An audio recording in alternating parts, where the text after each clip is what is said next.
Okay, so we're here with Matt D'Ambrisi again at EV Charging Summit 2025 out in Las Vegas. Matt works for Heliox, and Plug-in Stations Online has a great partnership with Heliox. Tell us a little bit about yourself and Heliox, if you will. Yeah, so Matt D'Ambrisi, I am the head of the transit segment for Heliox. Official title is Market Manager for Transit. I've been with Heliox for about 4 years now, in transit the whole time. It's basically been my career on the supplier side. Prior to that, I was in passenger rail. So what's the transition like going from rail to the buses, right? Because we're using panel chargers. Yeah. It's very interesting going from the rail industry, which historically has been very slow to evolve, and then jumping into the battery electric bus industry. It felt like, no pun intended, trying to jump onto a moving train. It was going so quickly relative to the rate of innovation and change in the rail segment, which historically is obviously safety conscious, very risk averse, very slow to evolve. You look at freight rail, locomotives are 40, 50, 60 years old. Right.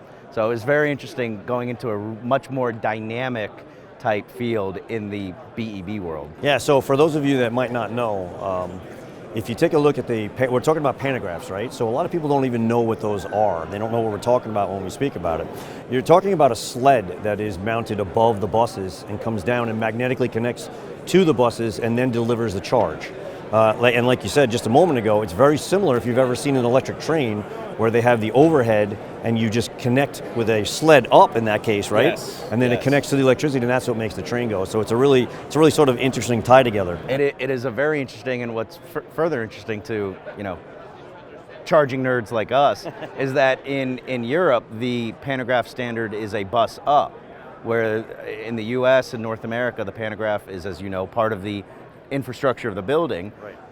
In Europe, there is still infrastructure. It's kind of an inverted scoop, V right? Yeah. Contact hood, yes. And then the pantograph is mounted to the bus. Where do you see the future of the transportation world going when it comes to large-scale buses and EV adoption?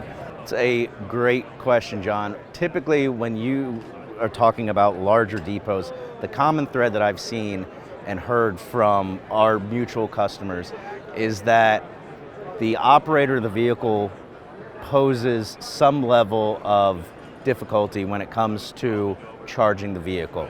So you look at plug-in, for example, a CCS type charge. Yes. Operators have the tendency to sometimes get out and forget to plug the bus in. One advantage we've heard from transits at large scale is that by going to an overhead style inverted pantograph charging, you can initiate a charge session with a repeatable action, in this case, setting the park brake on the vehicle. That'll initiate the charge, and it's a repeatable action. So the likelihood... If the bus driver is done, walks away, the panto finishes, it retracts. Absolutely. Charge done, driver can drive away, no issue. Charge done, driver can drive away. And the bus, if it's an overnight charge, the bus will be charged and ready for service tomorrow. So at 6 a.m. when the next driver comes in, you've got a full state of charge and you don't have to wait for the vehicle to charge. That's awesome. So that has been, honestly, addressing the human factor has been one of the main points. Also, typically, when you're charging from above, you can get buses closer together, parked in a tighter sequence within the depot. So there's a space consideration as well, because with CCS you're not losing the additional space with islands for plug, And then you got also the power cabs. Yes. And they're inside in those cases. Exactly. Because but when it comes to the pantos, the power cabs can be outside, which is a huge change. Yeah. So just real quickly, what do you think of the show this year? I mean, it's great. It's very very busy. Yesterday was quite a busy day. Obviously, leading the transit segment for Heliox. There's always transit folks at these shows, so it's nice to catch up with current and future customers. It's been great, and Piso's done a great job putting it on and sponsoring that. Yeah. So one last question I asked this of everybody that I talk to. Yeah. What's your favorite part of Vegas? Favorite part of Vegas? It's got to be the people watching. Oh, fun. It's. I'm not a huge gambler. I've found out I'm not great at it, and I can find more creative ways to lose money quickly.